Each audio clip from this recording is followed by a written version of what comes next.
Allez les amis turfistes, bonjour et bienvenue sur la chaîne Nico Quintet Prono. On y est, on enchaîne un week-end complet samedi, dimanche à Vincennes.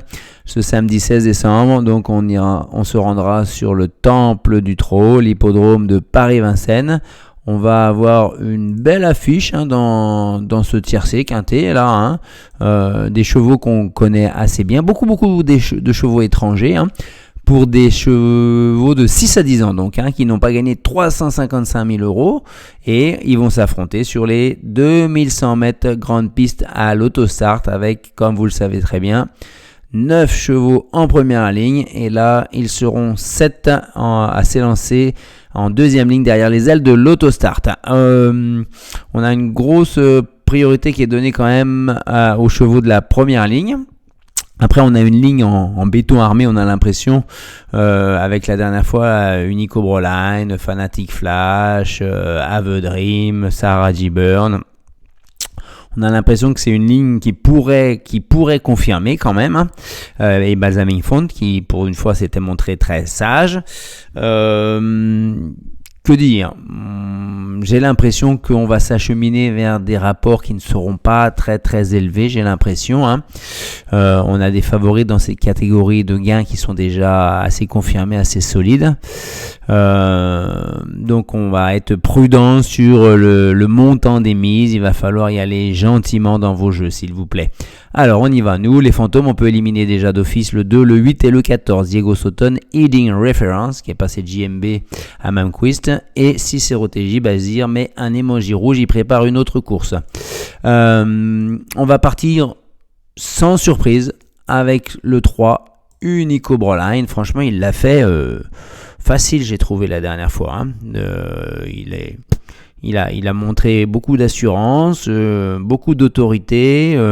Il a gagné avec sûreté, je trouve. Il est prêt à répéter. Il est en retard de gain pour moi. Les lignes en plus qu'il avait, il plaidait en sa faveur. Donc là, on y va en confiance, on va dire. Il devrait répéter. Ensuite, le 4 Elliot KO, il est tout simplement irréprochable. Lui, c'est quasiment du 100%. Il est à 8 sur 10 dans les 3 premiers sur ce parcours quand il est déféré des 4. C'est le cas demain et en plus, il a un super numéro 4. Seul un mauvais parcours, trouve pas l'ouverture, pourrait l'empêcher de finir dans les 3-4 premiers maximum, je pense. Ensuite, on enchaîne avec le 12 Ave Dream, on reste sur la ligne. Mathieu Abrivard le pense encore mieux. La course d'avant, on a vu qu'il avait légèrement plafonné dans les 150 derniers mètres. Là, en allant au poteau, il peut conserver une place dans les 3. On va s'attendre à ça. Par contre, il part en deuxième ligne, numéro 12, mais il est derrière le 2 et 1, 3, derrière Unico Broline. C'est facile à Vincennes de savoir dans quel dos ils partent derrière l'autostart en deuxième ligne. On additionne leurs deux chiffres. Ensuite, on y va avec le 1 Fanatic Flash. Rien à lui reprocher, franchement. David Thomas, confiant, déféré des 4, bon numéro. Spécialiste du parcours, où il est à 4 sur 4 dans les 3 premiers. Et déféré des 4, c'est 72% dans les 5 premiers. Donc, il décevrait s'il ne garderait pas une place dans le quintet plus. Donc, vous voyez bien qu'à partir de ça, déjà, on a des chevaux qui amènent une certaine confiance, une certaine sécurité dans notre pronostic.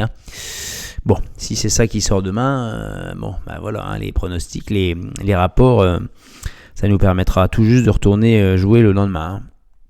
Ensuite, on va commencer à mettre des chevaux en seconde ligne avec Sarah G. Byrne. Il a un potentiel énorme puisqu'il était capable de trotter quasiment près de 10 tourons. Maintenant, numéro 11, deuxième ligne, derrière Diego Sutton qui n'a aucune chance, qui va démarrer tranquillo.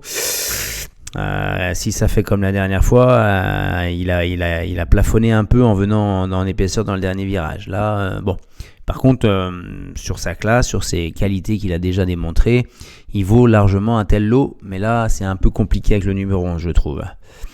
Le 6 Hidalgo Denoué, ça serait ma petite trouvaille entre guillemets. Il vient de très très bien faire dans le GNT, on ne l'attendait pas, il a fini à quasiment après pas loin des 100 contre 1. C'était l'un de ses meilleurs engagements de l'année, qu'on dirait. Il avait mis dans ses configurations de chausson idéales avec des ferrés des intérieurs. C'est reproduit demain. Un numéro 6 correct. Moi, je ne vois pas pourquoi on ne le mettrait pas dans un pronostic. Il l'annonce quand même à 25 contre 1. Ça peut être la petite cote de ce quintet, on va dire. Ensuite, on y va avec le 7 Bordeaux-S.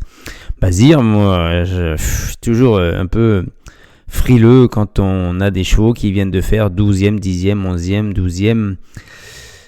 Alors qu'au préalable, c'était distancé premier, deuxième, premier. Donc voilà, c'est un cheval, il a fait 4 courses ferrées sans rien montrer. Et là, subitement, déferré des 4, la drift de JMB, numéro 7 à l'autostart, super parcours, super engagement au gain. Et il faut le mettre premier. Voilà. Moi, j'attends de voir et je dis qu'il lui faudra peut-être encore une course. Hein. Voilà. Pourquoi 4 courses, c'est beaucoup. Hein, pendant que là, il y en a d'autres, en 2 courses, ils sont prêts. Là, il en a fallu 4. Bon, ça me laisse un petit peu sceptique. Hein. Et enfin, on termine avec le 15 Oscar LA. Franchement, il a des lignes en Suède qui sont niveau groupe. Hein. Donc, il faut s'en méfier, hein, je pense. Hein. La dernière fois, il était pas prêt. Là, il va être plus affûté. La Gadoc, déferré des 4. Derrière Hidalgo des Noé, c'est pas si mal, je pense. Il a largement le potentiel pour montrer, en tout cas, un meilleur visage que la dernière fois. Hein. Voilà, les amis. Ensuite, le béton. On y va avec Unico Broline. Une bonne confiance, hein, franchement. Hein. Je pense que c'est un favori assez solide avec la drive d'Eric Raffin. Franchement, moi, il m'a vraiment assez subjugué et épaté la dernière fois. Hein.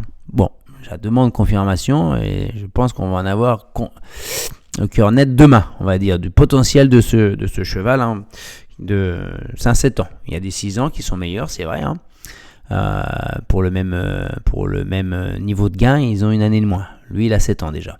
Ensuite, Elio de Cao, voilà, un 6 ans, qui a quasiment les mêmes gains, et qui a de la bouteille, hein, Vincennes, hein, qui a déjà un nombre de courses assez important. Le copain, moi, je le vois pas sortir du quintet, hein, franchement. Hein. Elio de Cao, c'est une super base en 2/4 hein, pour moi. Hein. Ensuite, le 6 Hidalgo des Noé, on va en faire un timide outsider, timide coquin. Parce que il faut pas être à l'envers avec lui. Hein. On le joue, il est pas là. On le joue pas, il est là. Hein. Donc c'est ce qui s'est passé un peu la dernière fois. Là, je le remets dans mon jeu parce que c'est un bon engagement, franchement. Est-ce qu'il a récupéré? Je l'espère. Parce que le GNT, ça a été une vraie finale. Hein. Ensuite, on y va dans la déception de Giant Chief. Ça, c'est exactement le profil Nivard-Soulois. Giant Chief, ça court pas pendant les 3/4 de l'année. Ça rentre au bout de 8 mois, ça fait l'arrivée et derrière il n'y a plus rien. Et là, Nivard, même lui, est inquiet et il trouve qu'il n'a rien montré de bien ces dernières courses. Donc, il n'y a rien qui m'incite à le jouer. Et nous, les amis, on enchaîne donc samedi 16 pour le quintet de dimanche 17 à Vincennes. Allez, bye bye. Vidéo un petit peu rapide, je suis désolé, mais en ce moment, c'est tendu dans le timing. Ciao.